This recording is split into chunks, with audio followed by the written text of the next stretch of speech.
Welcome to Sleep with Sports. Please do not operate vehicles or heavy machinery of any kind while listening. The sounds in this video are to help calm and relax your mind and help encourage restful sleep. Please enjoy and rest well.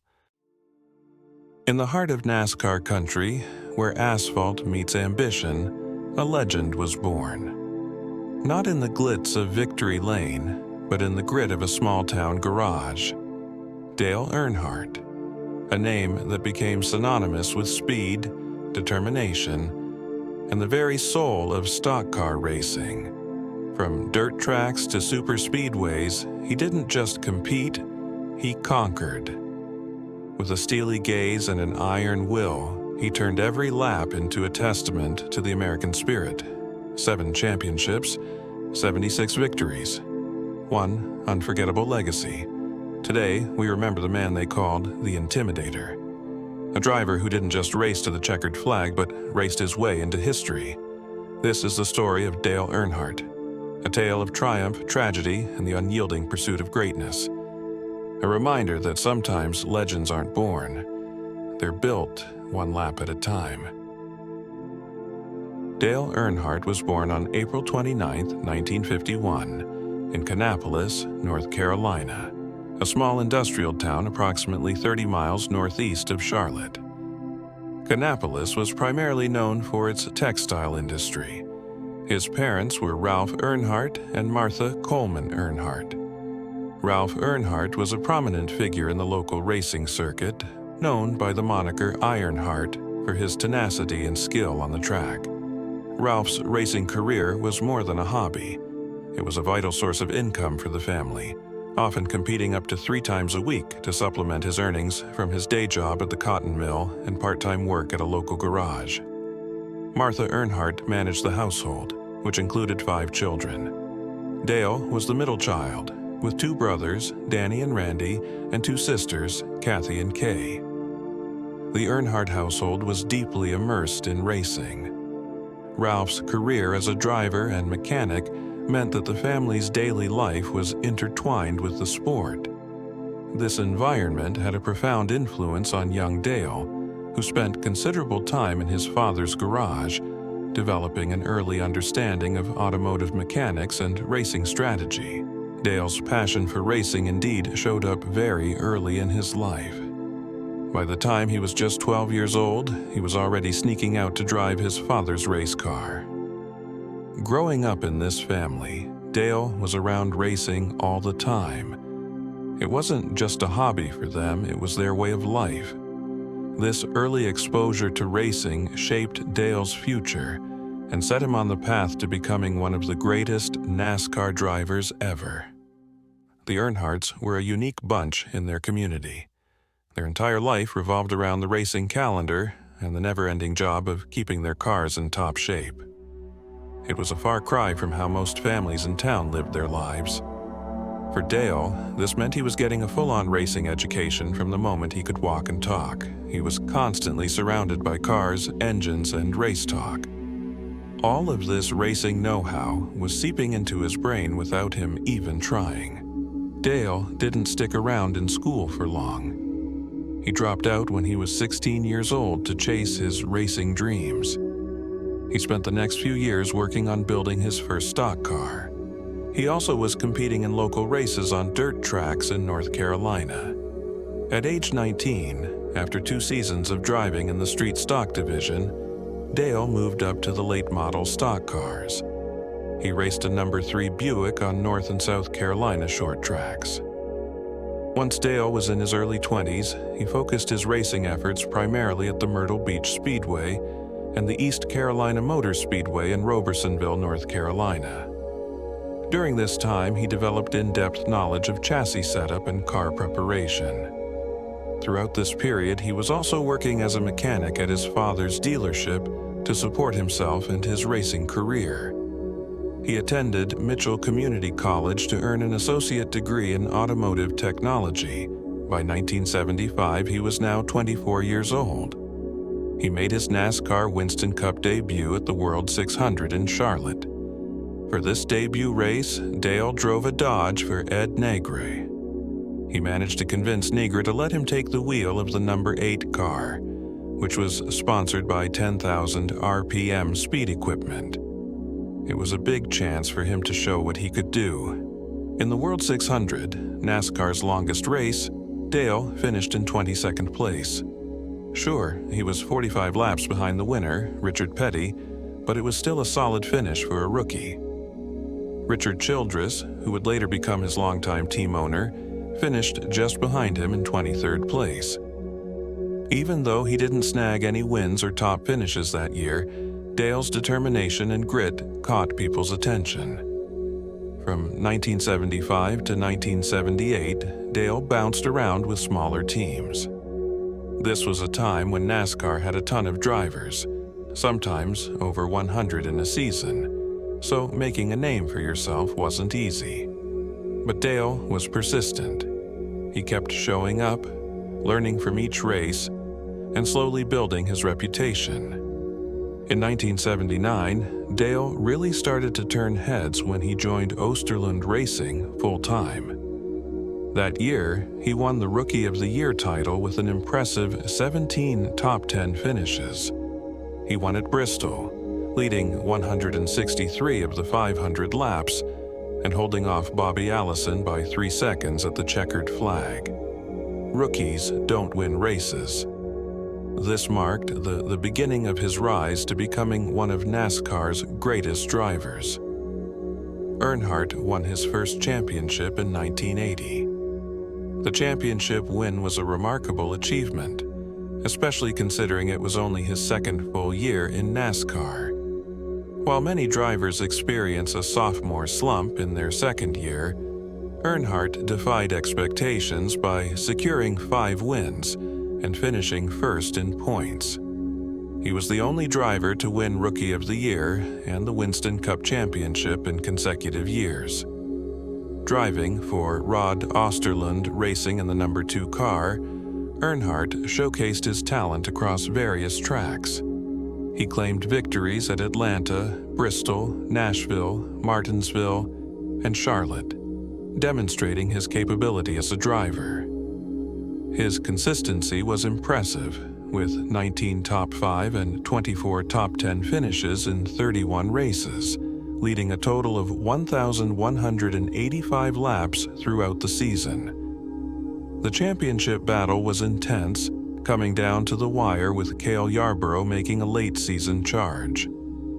However, Earnhardt's performance in the final race at Ontario Motor Speedway, where he finished 5th, was enough to clinch the title by 19 points over Yarborough. At 29 years old, Earnhardt became the youngest champion in NASCAR's modern era at that time, a record later broken by Jeff Gordon. This championship season was notable not only for Earnhardt's on-track success, but also for breaking financial barriers.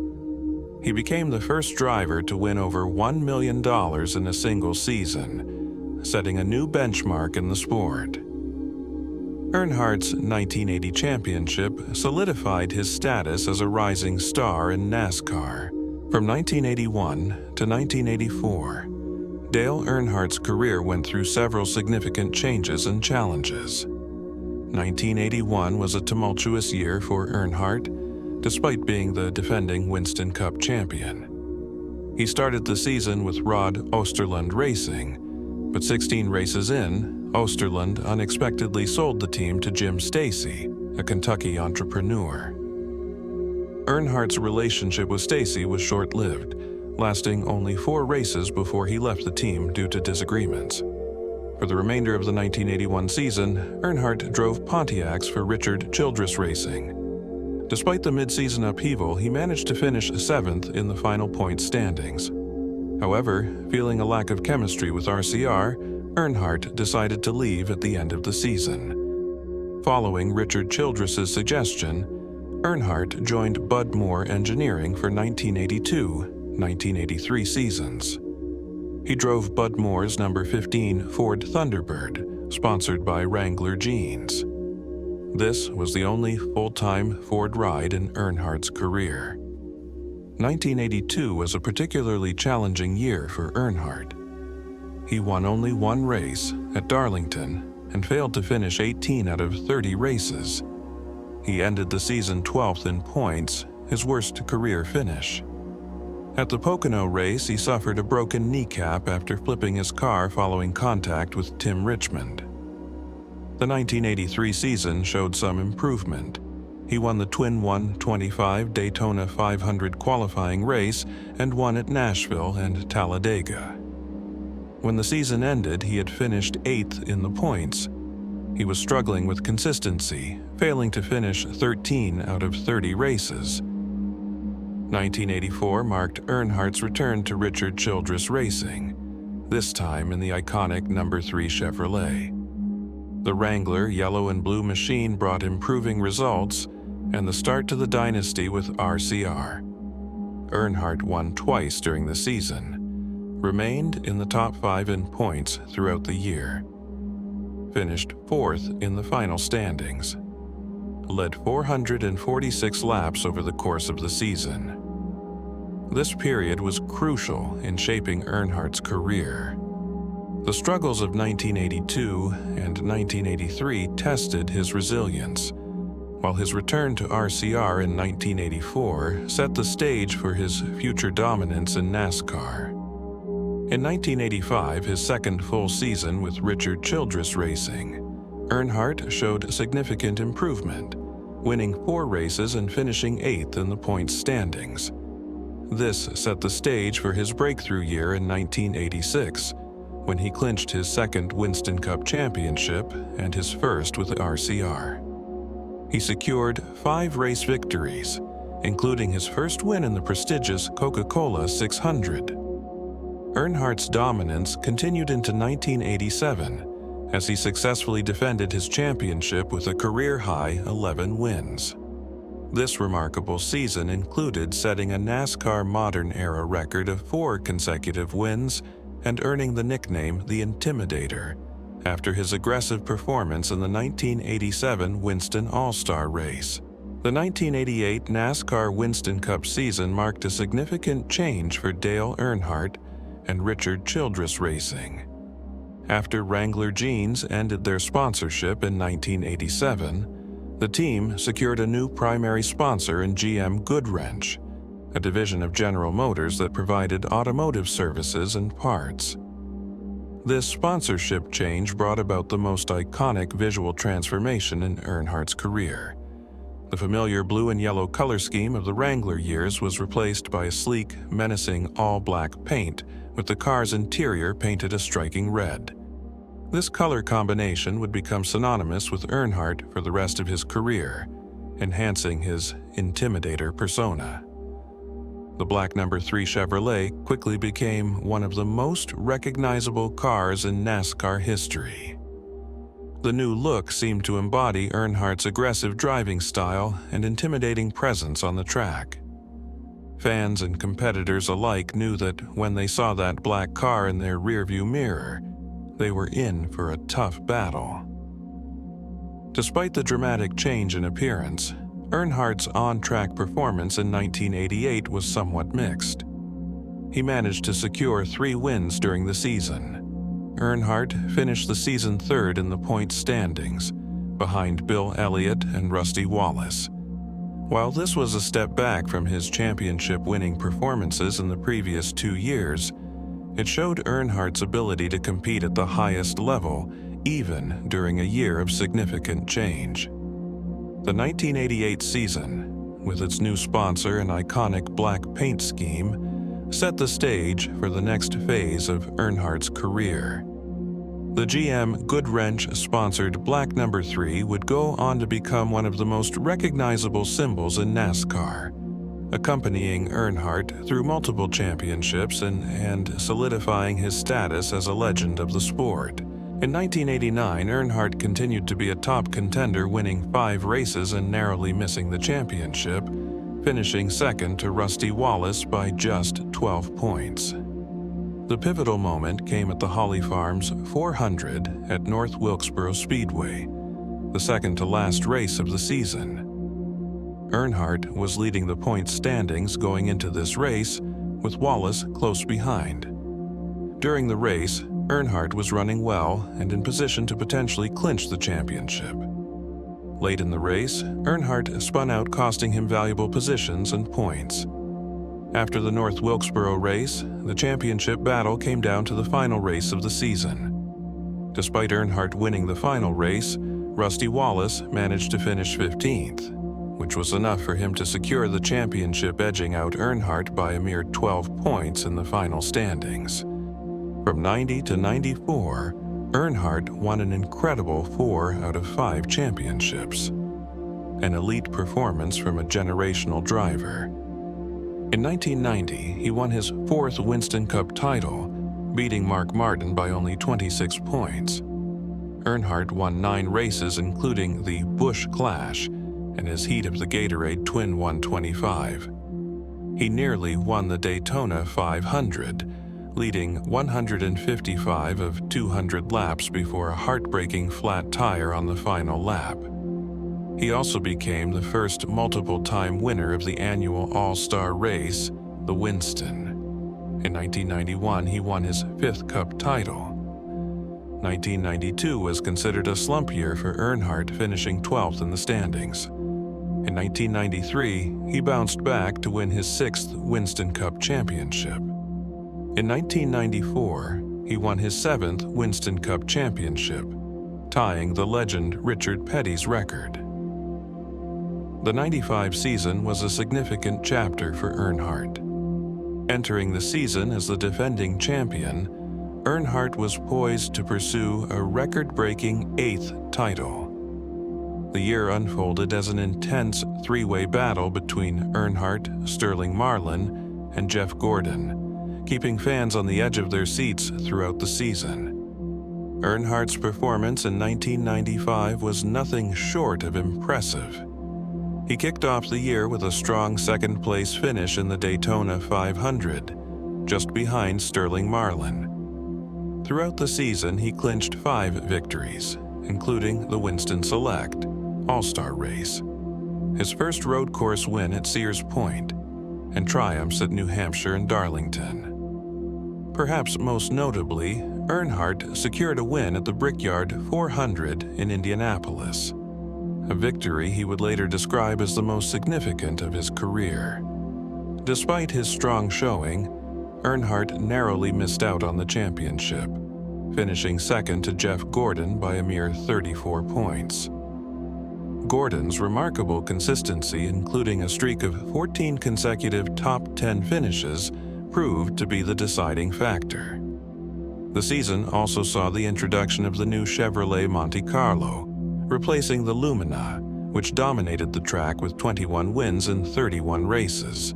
Amidst the on-track action, rumors swirled about Earnhardt's future with Richard Childress Racing. There was speculation that he might leave for Robert Yates Racing, but ultimately, Earnhardt chose to stay with RCR and continue piloting the iconic number 3 car. In '96, Earnhardt started the season strong, dominating speed weeks, but ultimately finishing 2nd in the Daytona 500 to Dale Jarrett. This marked the 2nd time he had finished runner-up to Jarrett in the prestigious race. Early in the year, Earnhardt secured consecutive victories at Rockingham and Atlanta, demonstrating his continued competitiveness. However, these would be his only wins of the season. A major incident occurred on July 28 in the Die Hard 500 at Talladega.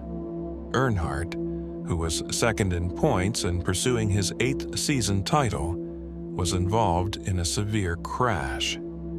His number 3 Chevrolet hit the tri-oval wall nearly head-on at almost 200 miles per hour, then flipped and slid across the track. This accident, along with a similar incident at Charlotte, led NASCAR to mandate the use of roof flaps to prevent cars from getting airborne during spins. Despite the setback at Talladega, Earnhardt showed remarkable resilience. He returned to racing the following weekend at Indianapolis, leading for most of the race. However, fatigue took its toll, and he finished 6th behind race winner Jeff Bodine. For the season, Earnhardt finished fourth in the standings behind Terry Labonte, Jeff Gordon, and Dale Jarrett. His final stats for 1996: 2 wins, 13 top 5 finishes, 17 top 10 finishes, 2 pole positions, his last career poles, an average finish of 10.6. The season also saw some changes in Earnhardt's team. Crew chief David Smith departed the number 3 team, and Richard Childress Racing at the end of the year for personal reasons. He was replaced by Larry McReynolds for the following season. While 1996 wasn't Earnhardt's most successful year, it showcased his ability to remain competitive and resilient in the face of challenges, finishing in the top 5 in points despite a relatively low win count compared to his championship years. The 1997 season was a challenging year for Dale Earnhardt. Earnhardt started the year with a strong performance during speed weeks at Daytona. He won his record 8th straight twin 125-mile qualifying race, showcasing his continued dominance at the track. However, this would be his only win of the season, albeit in a non-points event. The Daytona 500 proved to be a disappointment for Earnhardt. With 10 laps to go, he was in contention for the win but was taken out by a late crash that sent his car upside down on the backstretch. This incident set the tone for what would be a difficult year. Throughout the 1997 season, Earnhardt went winless in points-paying races for only the second time in his career. This lack of victories was a stark contrast to his usual performance. A concerning incident occurred during the Mountain Dew 500 at Darlington in September. Earnhardt blacked out early in the race, causing him to hit the wall. After the incident, he was disoriented and had difficulty finding his pit stall. He complained of double vision, which made it challenging to pit properly. This health scare raised concerns about Earnhardt's well-being. Despite these setbacks, Earnhardt managed to finish the season 5th in the points standings, demonstrating his resilience and consistency even in a challenging year. His final stats for the 1997 season included 0 wins in points-paying races, 7 top 5 finishes, 16 top 10 finishes, an average finish of 13.8.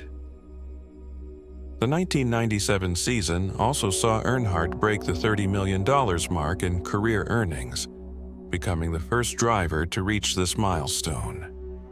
This achievement highlighted his popularity in the sport, even during a year without race wins. While 1997 wasn't Earnhardt's most successful season on the track, it demonstrated his ability to remain competitive in the face of adversity. It also set the stage for his triumphant return to victory lane in 1998. After 20 years of trying and coming close multiple times, Dale Earnhardt finally won the Daytona 500 on February 15, 1998. This victory was considered one of the most anticipated moments in racing history. Earnhardt dominated the race, leading 107 of the 200 laps, including the final 61.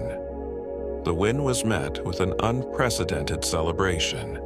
As Earnhardt drove to victory lane, crew members from every team lined up along pit road to congratulate him, a gesture that showcased the respect and admiration the entire NASCAR community had for Earnhardt. This moment is often cited as one of the most memorable in NASCAR history. The Daytona 500 victory was particularly meaningful for Earnhardt because it was the one major achievement that had eluded him throughout his career. Despite his success at Daytona and other races, he had won 34 races at the track in various series. The Daytona 500 had always slipped from his grasp. The win filled the last remaining gap in his impressive racing resume. While the Daytona 500 win was the highlight, Earnhardt had a solid season overall in 1998. He finished 8th in the points standings for the season. The Daytona 500 win broke a 59-race winless streak for Earnhardt. The victory helped cement Earnhardt's legacy as one of NASCAR's all-time greats. The 1998 Daytona 500 win is considered one of the most popular victories in NASCAR history. It gained NASCAR significant media exposure outside of racing circles, including a segment on David Letterman's show titled "Top 10 Reasons It Took Me 20 Years to Win the Daytona 500." This victory is often seen as the defining moment of Earnhardt's career, despite his numerous other achievements. It showcased his perseverance and determination, traits that had earned him the nickname the Intimidator throughout his career. The 1998 season, particularly the Daytona 500 win, remains a pivotal moment in NASCAR history, remembered fondly by fans and fellow racers alike as a triumph of one of the sport's greatest drivers. Throughout the 1999 season, Earnhardt showed he was still a force to be reckoned with, despite not winning the championship.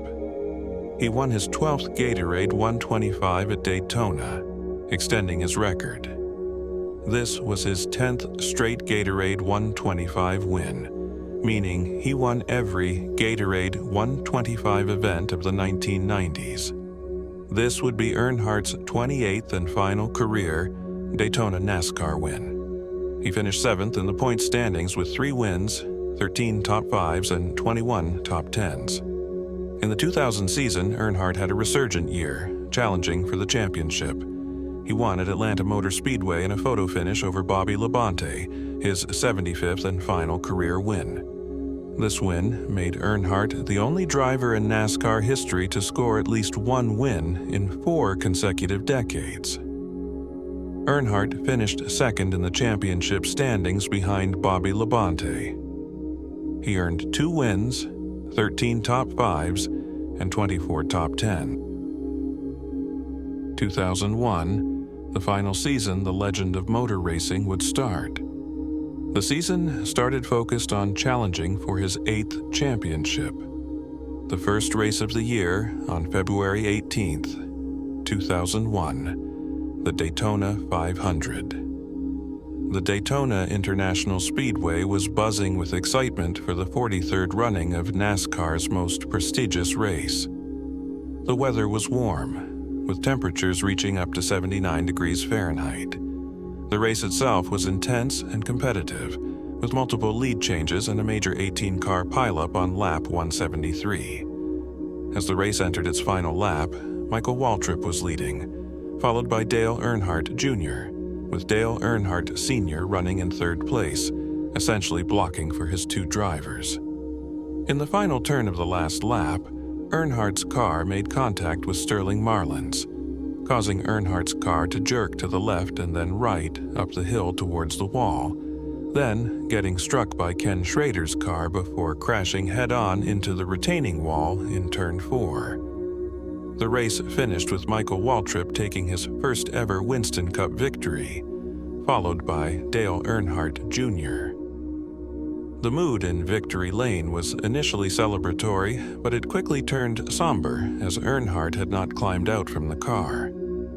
The emergency medical response at Daytona International Speedway was swift and intense.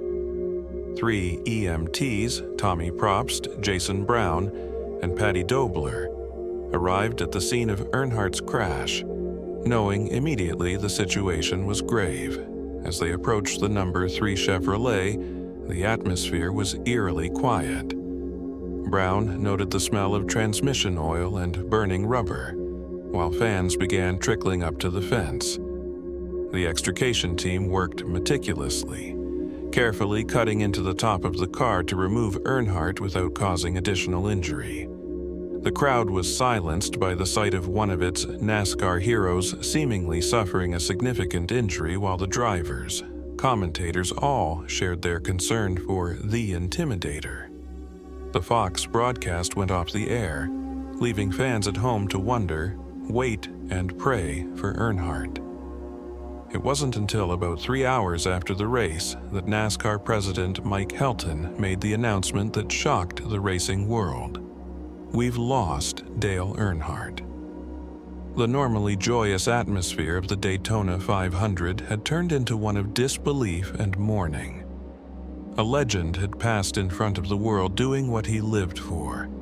A man who inspired many and accomplished tremendous things throughout his career, gone in an instant. Dale Earnhardt's career was nothing short of spectacular. He won 7 NASCAR Cup Series championships, tying with legends Richard Petty and Jimmy Johnson. His championships came in 1980, and then back-to-back wins from 1986 to 87, 1990 to 91, and 1993 to 94. Fans loved him for his fearless style on the track and his knack for getting under other drivers' skin, hence the nickname the Intimidator. Dale Earnhardt left an indelible mark on NASCAR. He was inducted into several halls of fame after his death, including the International Motorsports Hall of Fame in 2006 and as part of the first class of the NASCAR Hall of Fame in 2010. You'll find roads and landmarks named after him all over North Carolina and beyond. Dale Earnhardt's career was marked by extraordinary success and dominance in NASCAR. His achievements include 7 NASCAR championships, 76 race wins, and 26 pole positions. Earnhardt's consistency was remarkable, with 72nd place finishes, 281 top 5 finishes, and 428 top 10 finishes in 676 career starts. He led more than 25,000 laps in 406 races and amassed over $40 million in winnings. Earnhardt's talents extended beyond the Winston Cup Series. He won 21 Busch Series races and set records in the International Race of Champions, IROC Series, with 11 wins and 4 championships, competing against elite drivers from various racing disciplines. His dominance in special events was evident in his record-setting 6 Busch Clash victories and 3 Winston wins. These accomplishments led to him being named Driver of the Year 3 times. As a team owner, Earnhardt was in the process of building Dale Earnhardt Inc. DEI into a powerhouse racing organization. Tragically, at the 2001 Daytona 500, where Earnhardt lost his life, his 2 DEI entries finished first and second, showcasing the potential of his team even in his absence. Earnhardt's impact on motorsports is undeniable, with widespread agreement that he was one of the greatest race car drivers in history.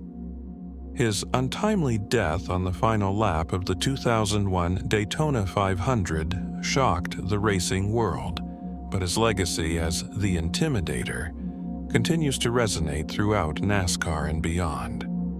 Earnhardt's aggressive driving style, numerous accomplishments, and lasting influence on the sport ensure that he will always be remembered as a true icon of racing. Earnhardt's legacy as one of the greatest drivers in NASCAR history was already secure, but his tragic death underscored the dangers of the sport and the need for continued safety advancements. Earnhardt's death served as a catalyst for a safety revolution in NASCAR, transforming it into one of the most proactive sanctioning bodies in racing when it comes to driver safety. Safety measures that have been introduced since Dale Earnhardt's death have helped save lives in all of motorsports. 1. HANS device. NASCAR mandated the use of head and neck support devices in 2001. This is considered one of the most important safety developments in racing history, preventing basilar skull fractures by allowing the head and body to move in sync during crashes. 2. Safer barriers. Starting in 2002, tracks began replacing concrete walls with steel and foam energy reduction barriers. This was completed at all oval tracks by 2005, significantly reducing the impact forces in wall collisions. 3. Improved seatbelts and harnesses. NASCAR required a 6-point harness system in 2007, which virtually eliminated sternum injuries. Today, at least a 7-point system is required, with a 9-point system recommended. 4. Car design changes. In 2007, the driver's seat was moved toward the center of the car, and energy-absorbing material was added to the driver's side door panel. New roll bars were introduced in 2013 for greater rollover protection. 5. Free pass rule, implemented in 2003. This rule froze the field instantly when a caution came out, eliminating the dangerous practice of racing back to the start-finish line. 6. Enhanced medical response. In 2017, NASCAR partnered with American Medical Response (AMR) to increase on-track medical capabilities, including adding a physician to the chase vehicle. 7. Improved accident investigation. NASCAR became more proactive in investigating accidents and openly sharing findings, leading to continuous safety improvements. These measures have had a profound impact on the sport. Since Earnhardt's death, no driver has died during competition in NASCAR's 3 major series. The frequency and severity of injuries have significantly decreased. There's been a notable change in the safety culture, with drivers, teams, and NASCAR officials more openly embracing and advocating for safety measures. NASCAR established its own Safety Research and Development Center, leading to ongoing advancements in safety technology. These safety innovations have influenced other racing series and even road car design. Dale Earnhardt's racing career stands as a testament to the power of determination, skill, and sheer competitive spirit. From his humble beginnings on the dirt tracks of North Carolina to his reign as one of NASCAR's most dominant forces, Earnhardt's journey captivated fans and fellow racers alike. His 7 championships, 76 wins, and countless memorable moments on the track solidified his status as a legend of the sport. Known as the Intimidator for his aggressive driving style, Earnhardt's impact extended far beyond his on-track achievements. He helped shape the very culture of NASCAR, bringing a blue-collar toughness and relentless work ethic that resonated with fans across America. Even in his tragic passing, Earnhardt's influence continued to be felt, spurring crucial safety improvements that have saved lives and made the sport safer for future generations of drivers. While his life was cut short on that fateful day at Daytona in 2001, Dale Earnhardt's legacy as one of the greatest drivers in NASCAR history remains undiminished. His story continues to inspire racers and fans alike, a reminder of what can be achieved through passion, perseverance, and an unwavering commitment to excellence.